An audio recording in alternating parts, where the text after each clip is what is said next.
Okay, YouTubers, my skillet's smoking, so it's time to cook. Here we go. I'm going to make some fried rice with that rice I just made a little while ago. Now, let's see, what Earl am I going to use? Let's see, I already got sesame Earl in that rice, so I'm just going to use olive Earl here. And the first thing that goes in is the jalapenos. I got about a half a cup of jalapenos there. And the reason you put them in first is because it gives the jalapenos a chance to cook a little bit ahead of time, and for some of the hot to cook off. And it also develops the savory characteristic of the pepper through what's called a Maillard reaction. So I'll give them just a minute before I put anything else in there.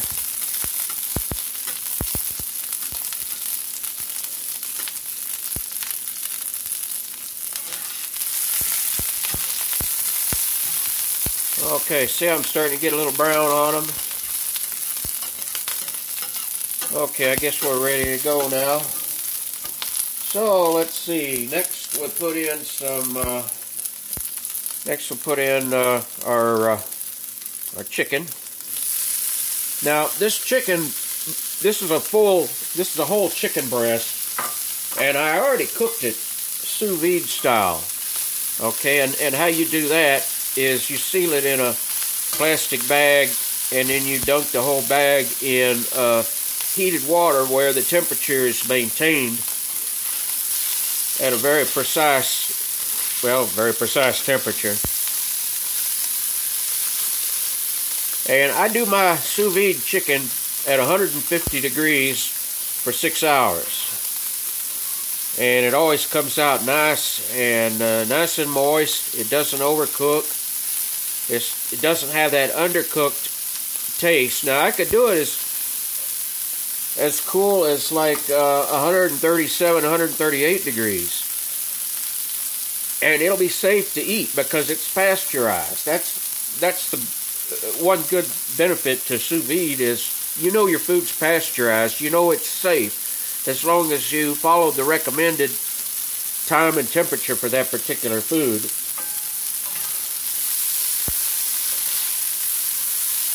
Alright, now throw in, I got about a little over a cup of celery.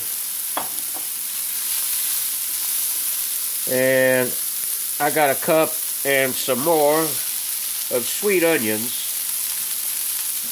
Never cook with just plain, ordinary onions. Always go for the sweet onions. Vidalia, 1015, grano, Spanish sweet onions. If you can't eat it raw, then you don't want to put it in your food either.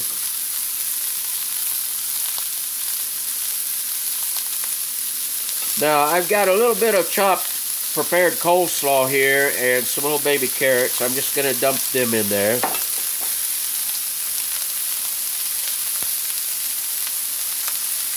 And I got a few shrimp that they were frozen. I buy them by the 5-pound bag when they're on sale and just thaw them as I need them.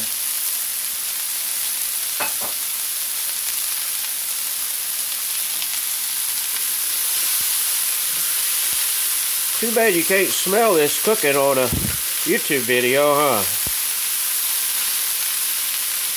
Now, I got the heat all the way high. The hotter you can get it, the better.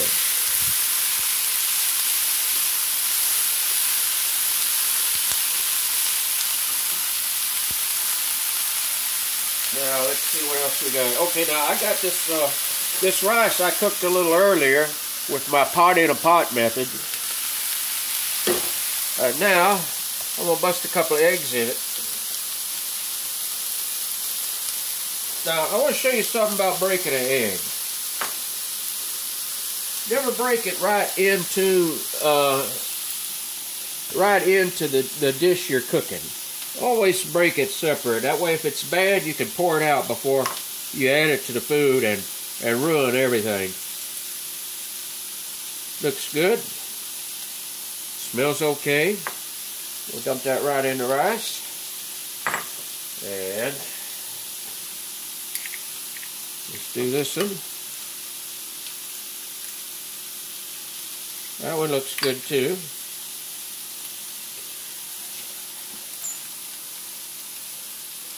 I knew they were good eggs because I know where they come from.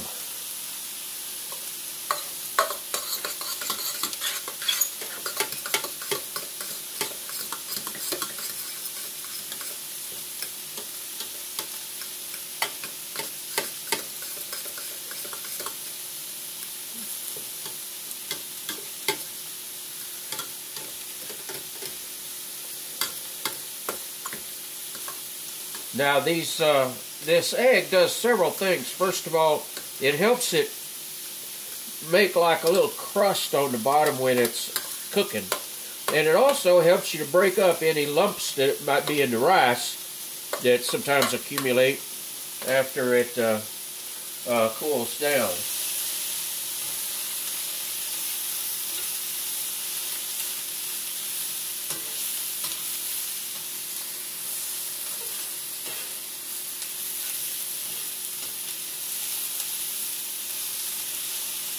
Oh, can't even see what I'm doing here.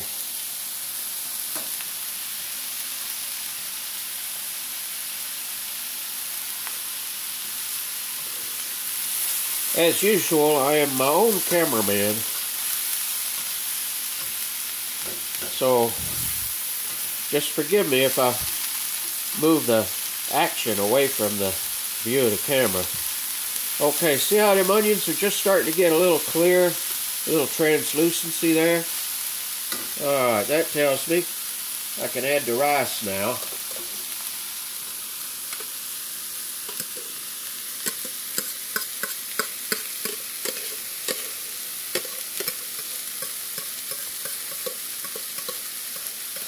There's no real exact recipe for fried rice.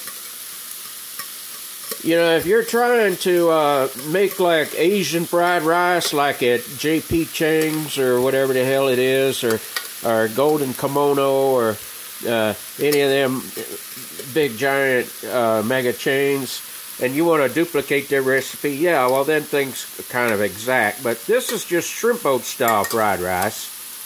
It's not really Chinese restaurant fried rice.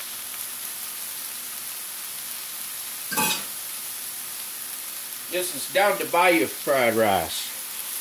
That's what this is. Alright, now I gotta put some seasonings in there. And you can't go wrong with this. You see this? Slap your mama. Cajun seasoning, low sodium blend. You cannot go wrong with that. You can put that in anything. I mean, you can put it on your pancakes, in your ice cream. And don't be shy about putting it on there, because the heat will cook off mostly.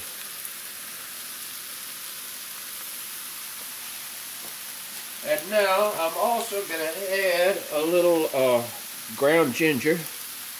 Not too much, just a little bit.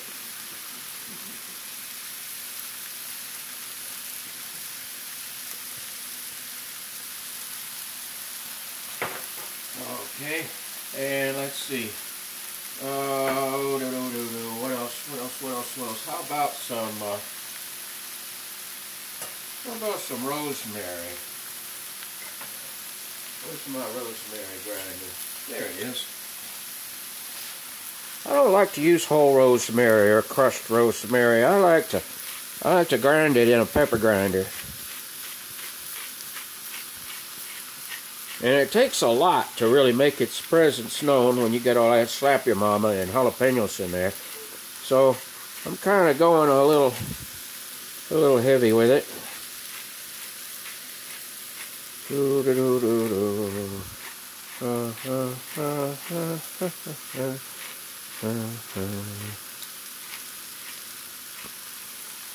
Let's see what else. That ought to do it. Oh, I was just thinking of something, but I forgot what I was thinking. Let's see, sesame seed. It's too late for them already.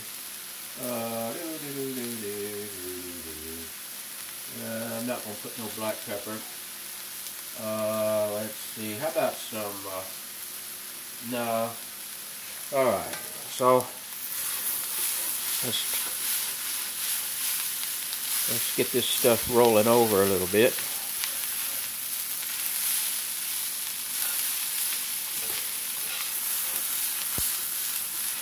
Now remember what I told you, this is not Oriental fried rice. Not exactly. So we're not going to use Oriental soy sauce. We're going to use Kunas soy sauce. Liam Perron, as Tristan Wilson used to always call it. Go ahead and put it on in there. Oh yeah. And maybe just a little bit of Maggi. Put some umami taste in it.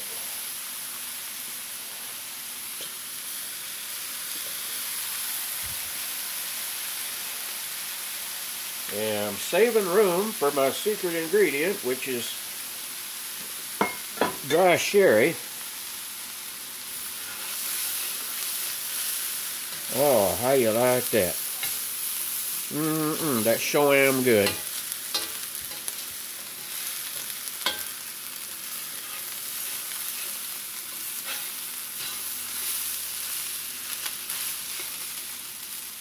Alright, that's just about done. So now I'll put I got a little cilantro out of the garden, and I'm cheating, I'm using dried parsley flakes, but that's fresh cilantro right out of the garden. And you're probably wondering what that juice in that bag is. That's from the chicken.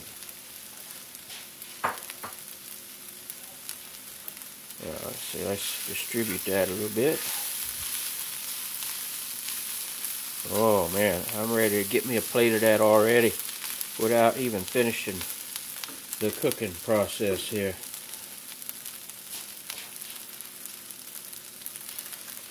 Okay, in you go, chicken juice. And a little bit of Taylor Finest Walmart dry sherry.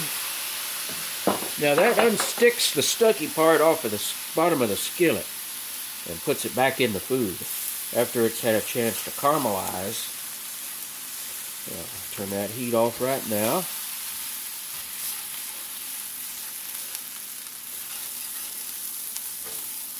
Oh yeah. Now if it gets too wet, just take some Tony's roux mix or white gravy mix or whatever, or some of that Wonder instant flour crap, and sprinkle it in there, or some cornstarch. Excuse me, and that'll dry it up a little bit. Oh yeah, that's done. That is done.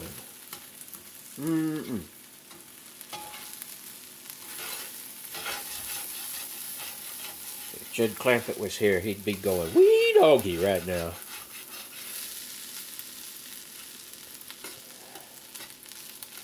Okay, let's see now.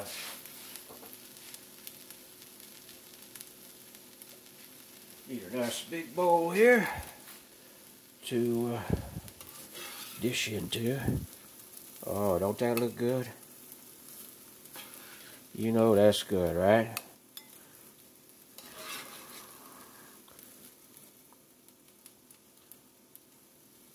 And use your imagination when you're making fried rice. You got leftovers in the fridge? Use it. You got leftover corned beef hash? Use it. You got leftover pot roast? Use it. Use it, use it, use it. Fish, shrimp, crabs, whatever you got. Go out and catch something. Kill something. Here in South Louisiana, if you're not related to it, and it's not wearing shoes or a collar, it's okay to kill it and eat it. Alright, YouTube. I'm going to go and eat my dinner. So, bon appetit, folks.